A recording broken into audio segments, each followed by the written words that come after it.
हमने पढ़ा था एक पीएच कौन सी होती है, एसिडिक, दूसरी कौन सी होती है, बेसिक या फिर अल्कनाइन। हमने क्या पढ़ा था, बफर्स ऐसे सॉल्यूशंस होते हैं जो पीएच के इंक्रीज या डिक्रीज को मेंटेन करते हैं। फर्ज करो हमारा जो फर्ज नहीं करना, इस हकीकत है कि हमारा जो ब्लड है वो बहुत ही अच्छा बफर है, एक बफर सॉल्यूशन है। इस कंटेनर में या ये हमारी बॉडी है जिसके अंदर ब्लड पड़ा है, इसकी पीएच कितनी है 7.35 से 7.45। अब कोई चीज़ हमारी बॉडी के अंदर पीएच को 7.2 करना चाह रही है, तो हमारा ब्लड क्या करता है, कोशिश करता है कि इस पीएच को चेंज ना होने। ऐसी जो चीज़ होगी जो पीएच को चेंज कर रही होगी उसको ख़त्म करने की कोशिश करता है, लेकिन एक हद तक। जब वो पीएच मतलब इतनी डैमेजिंग हो जाए कि इतनी ज़्यादा चेंज होने वाली हो जाए, तो मतलब फर्स्ट करो 6 पे चल गया तो हमारा ब्लड भी कुछ नहीं कर सकता, फिर डॉक्टर ही करेगा जो करेगा, या अल्लाह ताला करेंगे। सही है।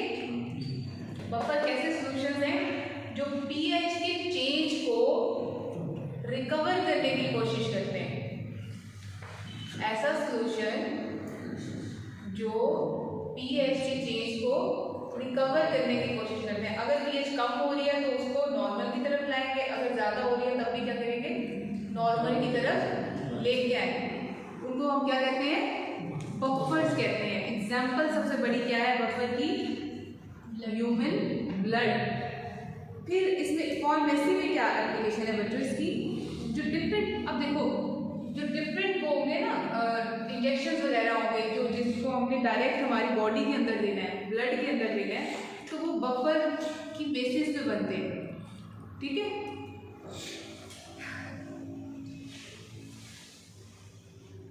अच्छा, अब इम्पोर्टेंट मजे का टॉपिक क्या पढ़ने वाला कि हम बफर, हम पीएच हम बहुत पढ़ चुके हैं, बोरिंग हो गया। सॉल्यूशन क्या होता है, मोहसिन व्हाट इज सॉल्यूशन?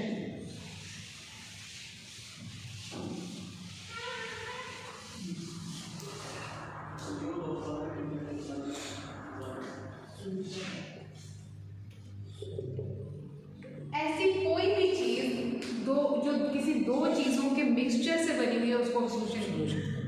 नमक के अंदर पानी डाल दो तो वो एक सॉल्यूशन है, चीनी को हल कर दो पानी के अंदर तो वो क्या है, सॉल्यूशन है।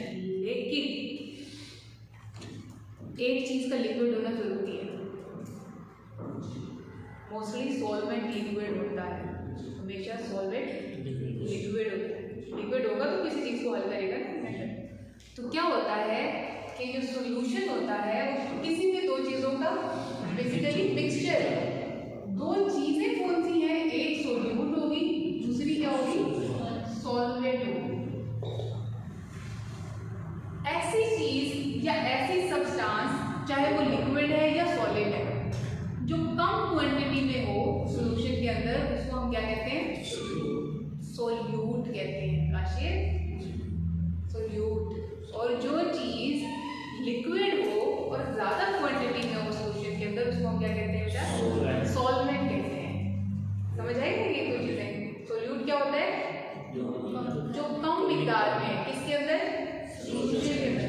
डेफिनेशन पूरी नहीं होगी कि अगर सिर्फ ये लिख दो the thing that is in less quantity, किसके अंदर, सॉल्यूशन के अंदर जो चीज कम मिकदार में उसको क्या कहते हैं, सोल्यूट। और वो चीज जो ज्यादा मिकदार में है उसको क्या कहते हैं, सॉल्वेंट।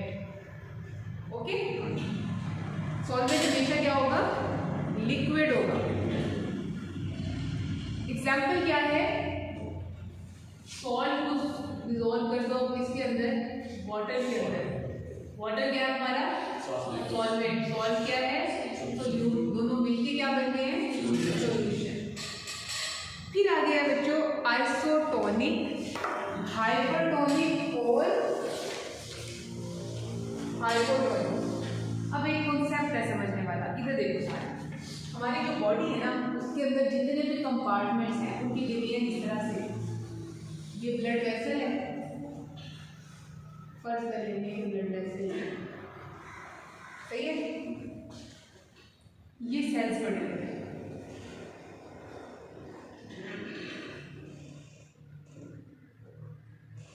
ब्लड में जो सप्लाई देनी होती है बेसिकली सेल्स को देनी होती है ना, हमारे टिश्यूज के अंदर सारी चीज़ें जा रही होती हैं, उसी की वजह से हम काम करते हैं। अब वो कोई भी टिश्यू या सेल हो सकता है, चाहे स्किन का है, चाहे मसल का है, चाहे किसी ऑर्गन का है, कुछ भी है, ठीक है। ये ब्लड है, ये ब्लड वेसल है, ये सेल्स है। इसके दरमियान जो जगह पड़ी हुई है, ये सारी जो जगह है, इसको हम क्या कहते हैं, एक्स्ट्रा सेलुलर, क्यों कहते हैं ये बताते हैं। ये जो सेल्स के अंदर का एनवायरनमेंट है इसको हम क्या कहते हैं, इंट्रासेल्युलर। ये क्या है हमारे पास, ब्लड वेसल,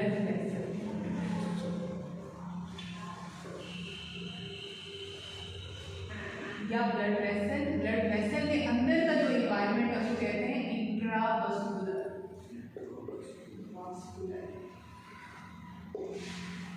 ठीक है। चार कितनी चीजें हैं, तीन चीजें हैं हमारे पास। क्या होता है कि हमारा जो भी कंपार्टमेंट है उसके अंदर यही सारा सिस्टम होता है। ब्लड वेसल पड़ी हुई है जिसके अंदर के एनवायरनमेंट को हम क्या कह देते हैं, इंट्रावास्कुलर। इंट्रा का मतलब क्या है, अंदर है, वास्कुलर क्या है, वेसल। वेसल के अंदर क्या चीजें चल रही है, ठीक है। दूसरा आता है ये स्पेस जो सेल्स के बाहर है और ब्लड वेसल के भी बाहर पड़ी हुई है, ये सारी जगह, इसको हम क्या कहते हैं, एक्स्ट्रा सेलुलर। क्यों, क्योंकि सेल के बाहर की जगह है, इसलिए हम क्या कहेंगे, एक्स्ट्रा सेलुलर। तीसरी चीज क्या आती है बच्चों, इंट्रा सेलुलर। क्यों, क्योंकि वो सेल के अंदर है। ये बेसिक तीन चीजें हैं, क्या क्या है, इंट्रावास्कुलर, एक्स्ट्रा सेलुलर और इंट्रा सेलुलर। अब हमारी बॉडी नॉर्मल कब फंक्शन करती है कि इन तीनों चीज़ों के अंदर मेंटेनेंस हो, जितना सोल्यूशन इधर रिक्वायर्ड है इधर की निस्बत इतना ही होना जरूरी है, सही है। जब ये नहीं होता तो हमारी डिफरेंट बीमारियां नजर आती हैं, समझ आ गई। अब होता क्या है कि ब्लड के अंदर जो भी न्यूट्रिएंट्स हैं, जब ब्लड किसी टिश्यूज के पास से पास कर रहा है, जो टिश्यूज उसको चाहिए वो क्या करता है, एक्स्ट्रा सेलुलर एनवायरनमेंट में देता है, फिर वो किसी प्रोसीजर्स के थ्रू इन मेम्ब्रेन से गुजर के सेल के अंदर आ जाता है, ठीक है। समझिए क्या हुआ, ब्लड वेसल के अंदर जो भी न्यूट्रिएंट्स ले रहे थे वो जिस टिश्यूज, अगर उस टिश्यूज को चाहिए थे वो उधर से निकलते हैं, एक्स्ट्रा सेलुलर एनवायरनमेंट में आते हैं, और एक्स्ट्रा सेलुलर से कहाँ जाते हैं, इंट्रासेलुलर। वेरी गुड, कहाँ से गए हैं, इंट्रावास्कुलर से एक्स्ट्रा सेलुलर में, एक्स्ट्रा सेलुलर से इंट्रासेलुलर, ओके। यहाँ से आगे तो सेल में ले लिया, सेल अपना फंक्शन परफॉर्म करेगा। अब मैंने कहा है कि जो सोल्यूशन यहाँ पड़ा हुआ है, जो यहाँ पड़ा हुआ है और जो यहाँ पड़ा हुआ है, उनको आपस में बैलेंस होना चाहिए। ये नहीं होना चाहिए कि यहाँ का सोल्यूशन बढ़ जाए और यहाँ पे कोई कमी आ जाए। अब ये जो बैलेंस है ना इन तीनों के दरमियान, इसको हम कहते हैं आइसोटोनिक। ये जो आइसो है इसका मतलब होता है सेम, लिख लो, आइसो का क्या मतलब होता है, सेम।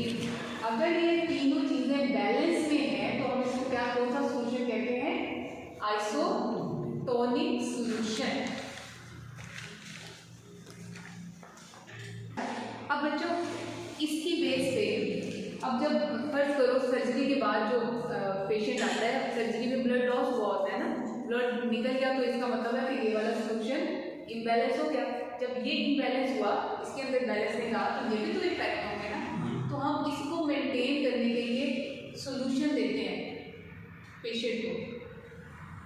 कभी देखो सर्जरी के बाद जैसे पेशेंट आता है तो उसको ड्रिप लगी होती है, कभी किसी को ऑपरेशन देखा हो तो उसके बाद ड्रिप लगी होती है, वो बेसिकली क्या होता है, सोल्यूशन लगे। हम क्या करते हैं, ऐसे सोल्यूशन देते हैं जो इन कंपार्टमेंट के बैलेंस अगर मेरे इंट्रासेलुलर को 5 सोडियम चाहिए थे, 5 सोडियम मॉलिक्यूल चाहिए थे, एक्स्ट्रासेलुलर को 1 लीटर पानी चाहिए था और इसको भी 1 लीटर पानी चाहिए था, या इसको भी 1/2 लीटर पानी चाहिए था, इसको भी 1/2 लीटर पानी चाहिए था। सही है। अब मैं क्या करूंगी, एक ऐसा सॉल्यूशन बनाऊंगी जिसके अंदर 1 लीटर पानी हो और 5 सोडियम हो।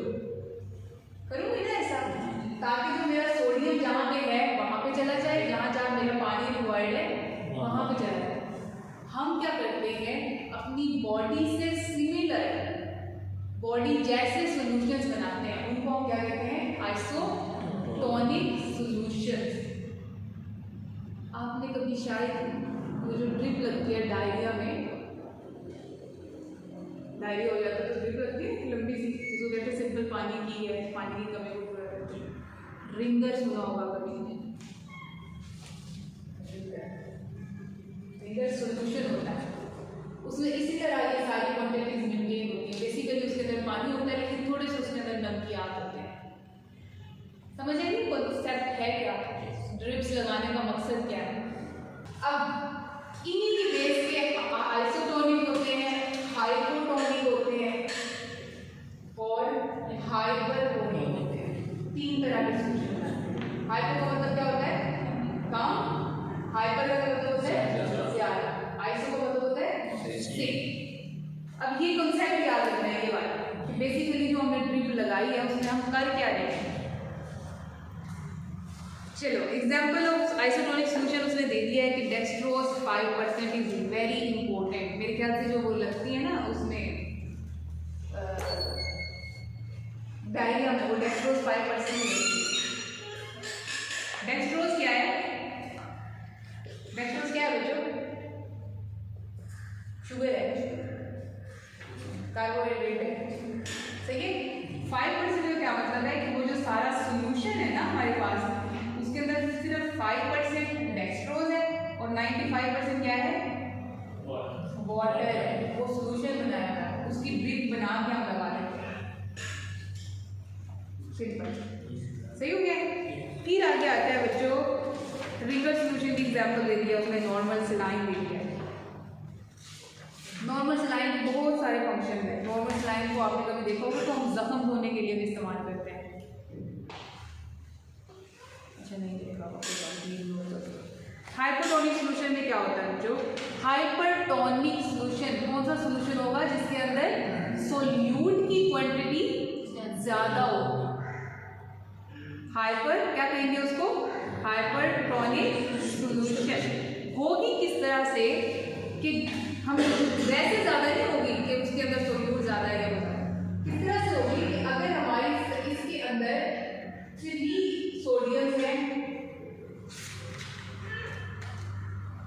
इधर फर्स्ट 2 सोडियम है, इधर 1 सोडियम है, इधर भी 1 सोडियम है, लेकिन हमने जो सोल्यूशन लगाया है उसके अंदर 5 सोडियम है। तो जो ये सोल्यूशन है ये हाइपरटोनिक है। हमारी बॉडी के निस्बत वो सॉल्यूशन जिसके अंदर सोल्यूट की क्वांटिटी हमारी बॉडी के सोल्यूट की निस्बत ज़्यादा है। नमकियात को जैसे कह देते हैं, फर्ज करो सोडियम एक नमकियात है ना हमारे इलेक्ट्रोलाइट, उसकी क्वांटिटी हमारी बॉडी में 4 थी वाइट ब्लड की, लेकिन जो हमने सोल्यूशन लगाया है उसके अंदर कितनी है, 5 है। सॉल्वेंट की मिकदार दोनों में सेम है, 1-1 लीटर है। फर्ज करते हैं यहाँ भी 1 लीटर है और यहाँ भी 1 लीटर है, लेकिन जो हमने सॉल्यूशन उसको लगाया है वो 5 सोडियम वाला है, उसमें सोल्यूट की कंसंट्रेशन ज्यादा है। तो हम ऐसे सॉल्यूशन को क्या कहते हैं, हाइपरटोनिक सॉल्यूशन कहते हैं। काशिफ समझ आएगी आपको, अलीशा भाई।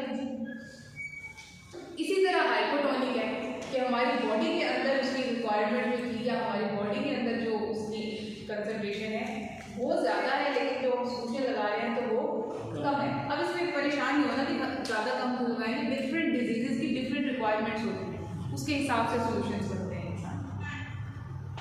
ठीक है, चले आगे। अब ये याद रहेगा जब बच्चों कोई हाइपोटोनिक हो जाता है ना सेल, ये ऑटोमेटिक है, अल्लाह की तरफ से है कि अगर इस सेल के अंदर ये हाइपोटोनिक हो गया है, सोल्यूट की मिकदार कम हो गई है सॉल्वेंट की निस्बत, तो बाहर से अल्लाह ताला ने ऐसा सिस्टम बनाया है कि बाहर से सोल्यूट अंदर जाने शुरू कर देते। लेकिन बाद दफ़ा वो इतना ज़्यादा चला जाता है कि सेल ही फट जाता है, सेल बर्स्ट हो जाता है। ठीक है, इसमें दो चीज़ें याद रखनी पड़ेंगी। एक तो हम सेल के हिसाब से बताएंगे कि ये जो इन्वायरमेंट है सारा, इसके आइसोटोनिक और हाइपोटोनिक या हाइपोटोनिक का क्या हुआ है मैं बताती हूँ। देखो एक सेल है, इसके अंदर भी 2 सोडियम है और यहाँ भी 2 सोडियम है, दोनों में सोडियम की क्वांटिटी बराबर है, ये आइसोटोनिक है। ये सेल जो है इसके अंदर सोडियम कितने हैं 3, यहाँ पे क्या है सोडियम 2 है। ये सेल क्या है हाइपरटोनिक है, इसके अंदर सोडियम की मिकदार बाहर की निस्बत ज़्यादा है।